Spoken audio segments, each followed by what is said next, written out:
Right now, you're looking at a girl who is getting ready for a 2-day San Francisco trip. This was supposed to kick off a month of fun West Coast layovers, but little did she know that in 48 hours from this morning, she was going to be in the ER getting ready for emergency surgery, and everything she thought she had planned for that month was about to come to a screeching halt.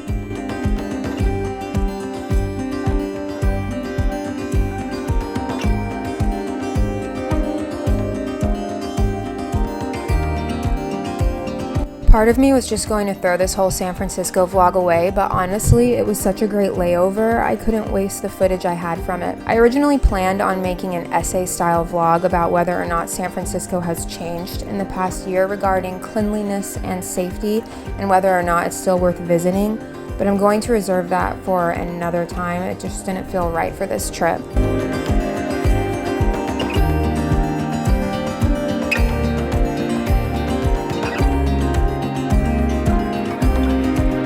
I was lucky enough to have one of my closest friends, Shelby, in town, also on a layover. We had the same idea that we wanted a little adventure day outside to take pictures and make content, and that's exactly what we did.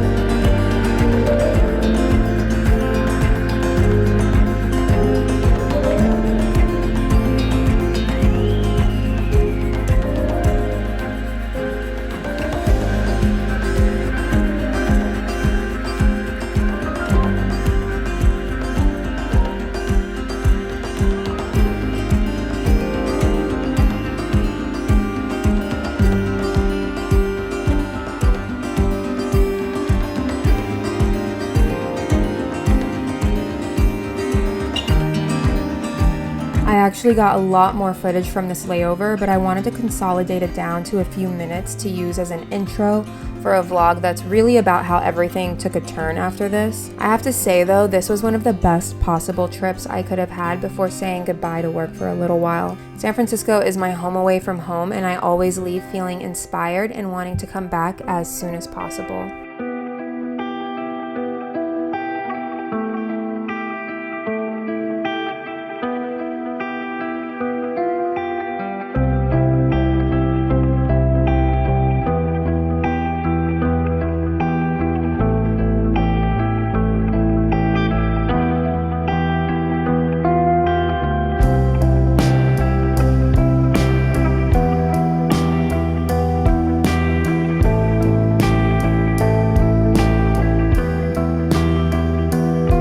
And here we are, the morning after my San Francisco trip. I don't know what possessed me to pick up my phone and start filming. Obviously, this is after the pain meds had kicked in, but for some reason, I had an optimistic outlook the entire time I was there once I wasn't in pain anymore. I think I was just amused at the situation, just along for the ride to see what was gonna happen. I was alone in the hospital, which was fine because everyone there was incredible, but it was all just so surreal.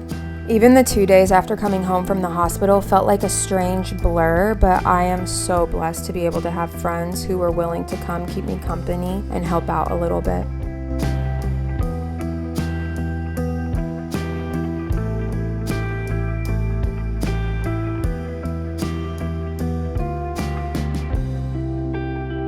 I've got my face mask on. Hi guys. I am a day and a half post-surgery. I'm actually in a decent amount of pain right now. They gave me some painkillers that are supposed to be pretty strong, but they're not working very well. It's just a lot of pain at the incision points and cramping, but man, I can't believe it. I can't believe it. I've never had surgery before. That was the first time I've ever had surgery, ever been put under. It was such a whirlwind of a day. And so basically 2 days ago, the morning after I woke up coming back from my San Francisco layover that I did, which was such an incredible layover, I woke up around 5 a.m. to some pretty intense pain. I thought it was like gas built up in my stomach at first, but there was just zero relief no matter what I did. I was pacing around my apartment before the sun even came up. It was brutal, and I kept trying to fall asleep and sleep it off and then wake up and see if that would help, but it never did. Every time I would wake up, I would just be in even more pain. And then I finally realized, like, this is not normal. This isn't going away. The pain is only increasing. I need to go see someone before this gets worse. So I went to urgent care. Everyone was so nice, but it was brutal, let me tell you. Waiting before I could get any painkillers. We did a CT scan, and it came back that I had appendicitis. Let me take this face mask off. Oof.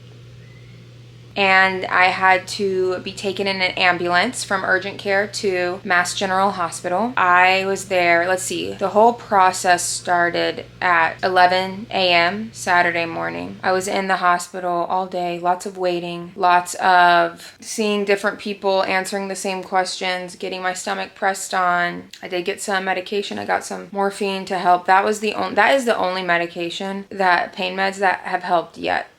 That's really the only thing that I feel like has actually worked, but I know that's very strong. That was the first time I ever had it. And it wasn't until 1:45 a.m. on the 7th that they performed the surgery. Everything was great up until that moment. That was when I started getting freaked out because the hospital suddenly felt empty when I woke up, and they rolled, because I was laying in the hallway where people were like walking by, patient. I was in a bed on the hallway, just chilling. Felt good though. I'm sure the morphine had something to do with it. But overall, everyone was just so nice. And then they wheeled me into that room, and that's when I got freaked out because it was like just different parts of the hospital that were much quieter, much more sterile feeling. And I knew like, oh, I'm about to be put on a table to be operated on. I ended up talking to the anesthesiologist and the nurses, and they were so cool. And my surgeon was so great. And when they gave me the anesthesia, I was out. I don't remember breathing in the oxygen thing. I don't remember anything. I was just out cold. And the next thing I knew, I was being waken up. I have 4 incision spots and just a lot of soreness. It's very gurgly in my stomach, but the incision spots, especially my belly button, hurts the most. I will be out of work for 4 weeks. I was doing the paperwork for all of that today. I'm grateful that I have time to be at home and recover because I don't want to hurt myself. I don't want to get a hernia. You know, being a flight attendant, I think a lot of people don't realize how much of a physically demanding job it is. I can't lift anything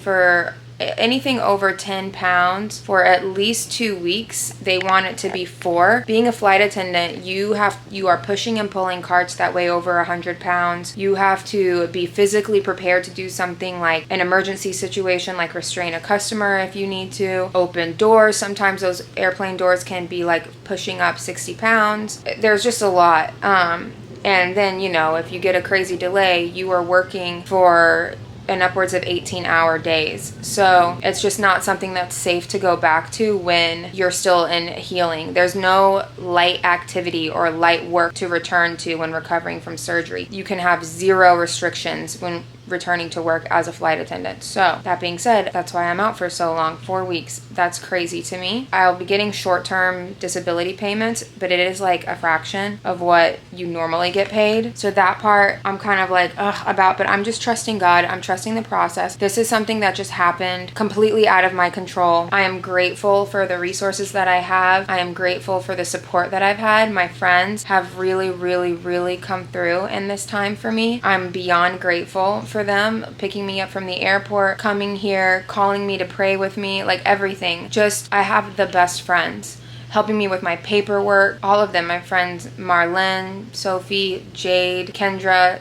they have just really been here for me. And then more, all of the rest of my friends who've offered to come help me. My friends who live in my building who offered to, like, if I need anything heavy lifted or anything. It's so nice to see how people really like come through and help. And my friend Suzanne sending me gift cards for Uber Eats, like it's just above and beyond. It's so sweet. I just hope that I can like be the same support to my friends whenever they need me, because it just means the world to me. I just can't wait for this pain to subside. I don't know when I'll even get this video up, but I'm just going to show you guys how I plan on recovering as best I can. I'm going to show you guys the supplements I'm taking, the foods I'm eating. I went like 30 some hours without eating. I want to say like about 38 hours without eating. I went a really long time, because of the surgery and all the waiting and everything. So the day that I finally could eat, I went a little too crazy and it caused even more pain in my stomach with gas and bloating and all of that. And I'm already dealing with the pain, so I'm taking it very easy and I'm eating very simply now. But I'm just trying to stay on top of hydration, getting in protein since we're in recovery mode, getting in the right probiotics because I did have some antibiotic, getting in zinc because that's good for healing, and more. And I'll be sharing all of that with you guys. But right now I'm going to take some more pain meds because I haven't taken them in about 6 hours. I'm trying to space them out because I'm about to run out and I don't want to like not have anything for when the pain gets really bad. I gotta call the surgeon's office tomorrow and ask if they can prescribe me something else. I could not sleep last night. I was moving nonstop in the bed because I just cannot get comfortable no matter what I do. And yeah, okay, I'm gonna go take those pain meds now.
It feels weird filming, I have to be honest.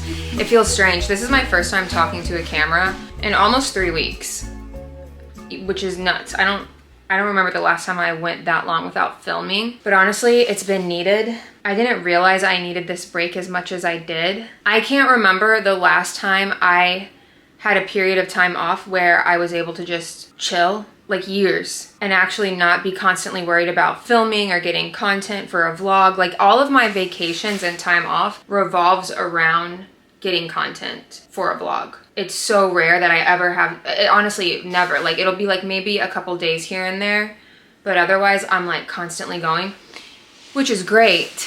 And that's always worth it to me. But I've been able to actually just stop with this time off that I've had at home. And by the way, I feel like completely normal again. I feel I don't have any pain. I don't have any like fatigue or anything like that. I'm completely, basically healed. The glue came off my incisions and they're pretty much completely healed up. But yeah, I feel like a lot has happened during this time off, even though also nothing has happened. It reminded me of like when I had time off during COVID and you just really don't know what to do with yourself. But that for me was a very transformative time.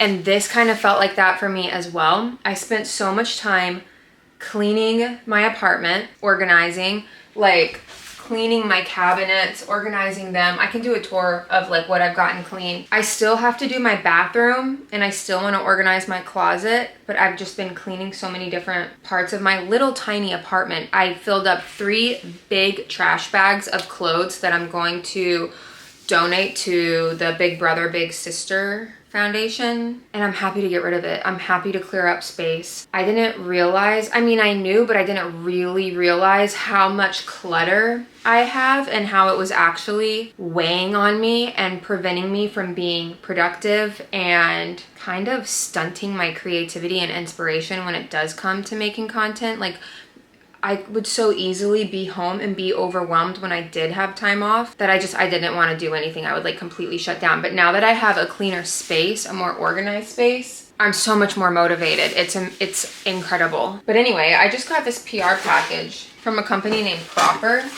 I don't really know what this stuff is. I guess I have another box or package coming from them. But basically it's like these powders. This one is like a calming aid, daily boost superfood powder, digestion and bloat relief, and then a immune support one, and then like a little sample pack.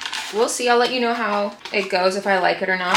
Quickly though, I'll go over like how I sped up my recovery. I'll show you what supplements I took and what I fed myself regularly. I made sure to get in a ton of protein, eggs every day, or Greek yogurt with nuts and berries. I've been having steak at night, or I made chili, or things like that. I've just been having like a very meat protein focused meal. I've been drinking bone broth, Kettle and Fire, and then I think Epic is a brand that I really like. I've been making sure to get in an incredible amount of protein. Also, I got this stuff from Flav City. So in here, I just got a bunch of little sample packets of his protein powders because I wanted to try all the different flavors. The brownie batter, it's incredible. You know what? I kind of want it now.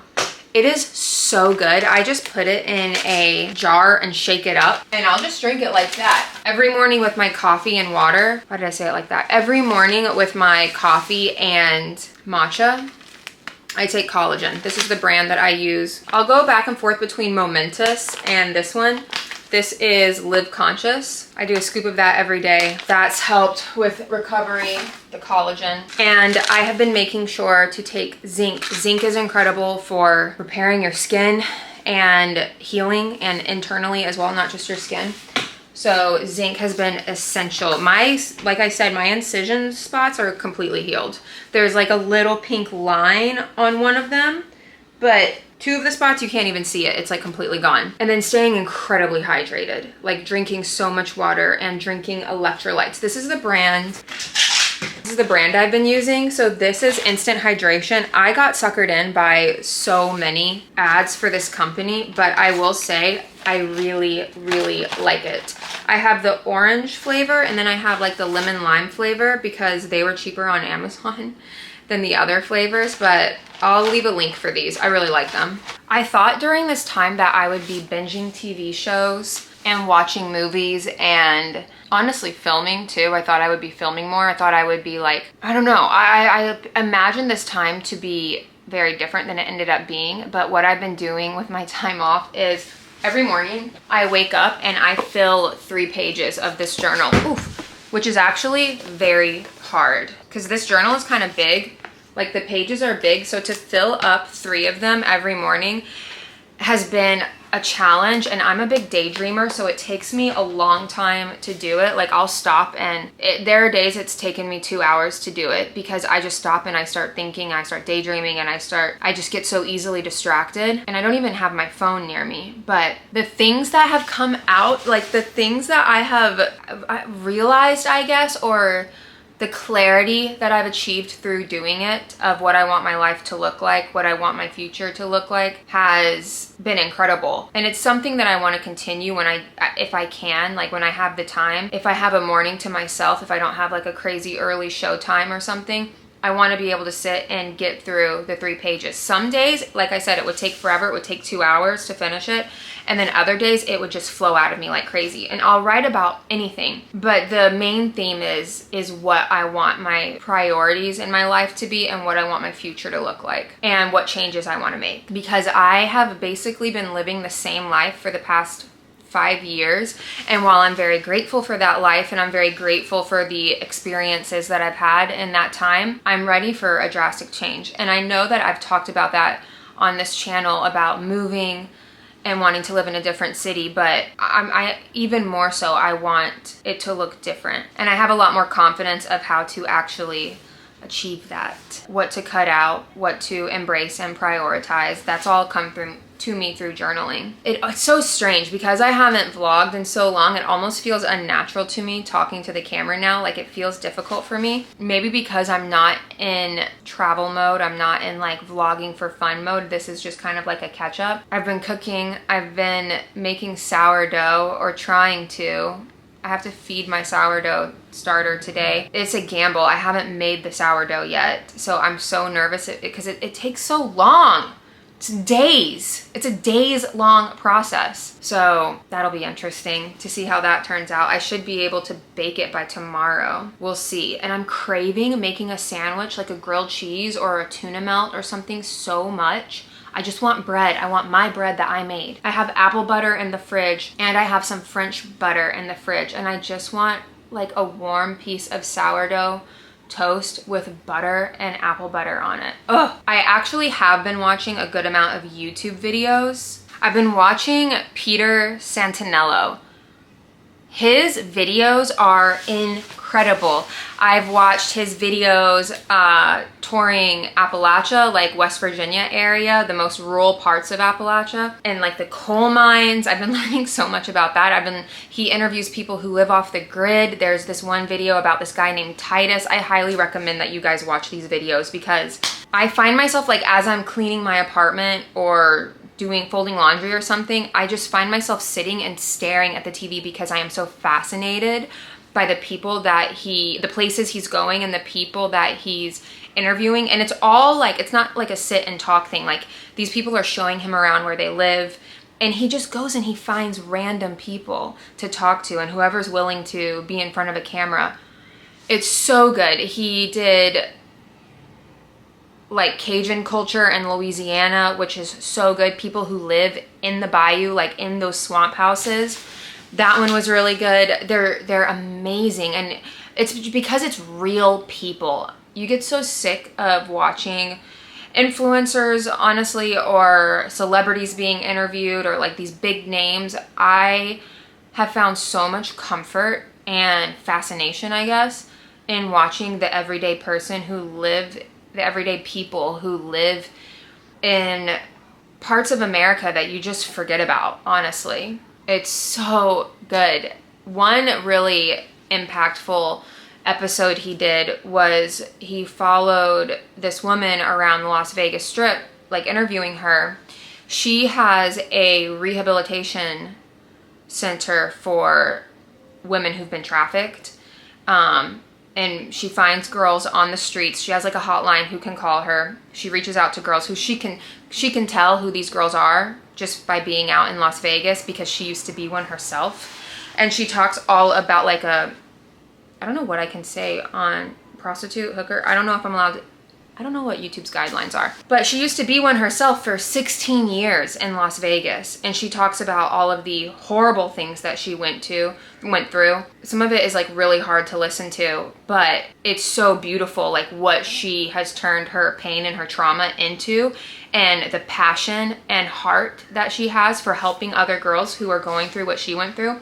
That is such a good episode. It's also just fascinating to know how they work and the actual behind the scenes reality of it. Even though it's legal in Las Vegas, there is still just such an incredible dark side to it. And it was amazing listening to that one. Pink Chair is the name of her organization, and I think it's incredible what she's doing. That one, I ended up staying up past 1 a.m. because I could not turn it off. I had to finish it. I was so enthralled in what she was saying and her telling her story. So that has been my favorite YouTube channel. I feel like I've just been learning. I thought I would be reading a lot more. I haven't been reading.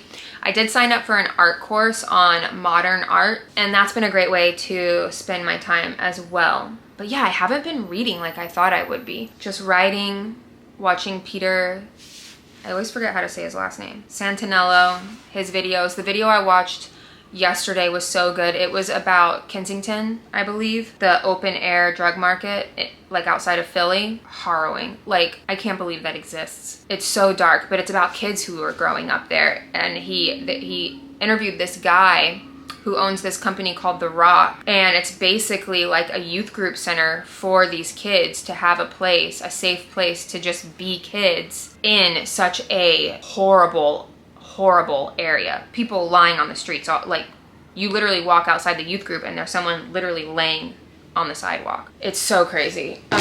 And then he's talking to locals. He even talks to some of the people on the street. It's crazy, like laying on the sidewalks and stuff. It was a wild episode, but I highly recommend. I'll leave a link for his channel down below. If you want something, even though it sounds dark, so much of it is so wholesome. If you want something different to watch, and I'm telling you, it's fascinating. I highly recommend checking out his channel. So yeah, Peter Santinello. Amazing channel.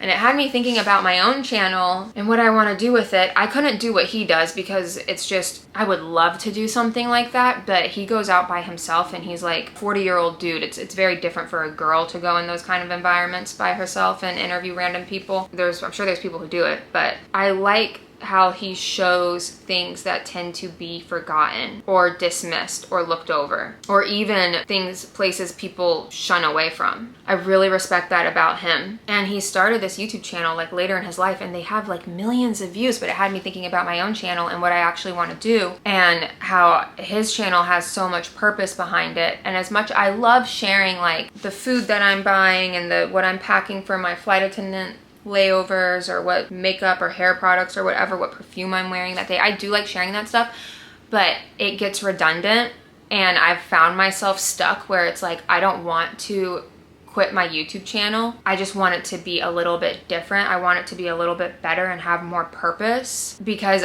sharing the same stuff, like, oh, this cute coffee shop or this lip balm gloss I'm wearing, like it gets, like I said, redundant, and I've been really uninspired with that type of content lately. My Azores vlog is my favorite vlog that I've done in a very long time, just because it showed more of where I actually was. I don't know, I'm still figuring that out, and I'm like writing it out in my journal. I'm trying to figure out how I want my vlogs to look different.